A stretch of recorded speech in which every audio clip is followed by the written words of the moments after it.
Күндегі жерден көреген бауыры жылып науақат бабымен ғана жебейді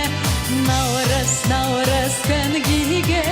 күндегі жерден көреген Қайда оралды қазағымның бүгін дәстүрлері ай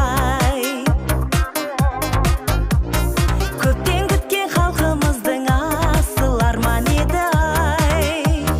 берекелі қазақ жері ел мерекелі дәстүрлерін жоғалтпаған қазағымның бұл ежелгі шілдехана бесік той тұсау бесер сүндет той ай шіркін ай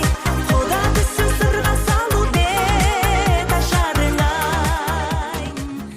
әлде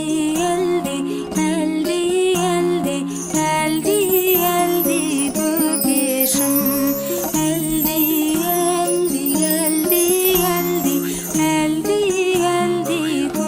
көкешім ай әлде көкешім Ондасын еш жамандық болмасын, жеті әулие жеті бір босағаларыңа орнасын. Баламыздың өмірі ұзақ болсын.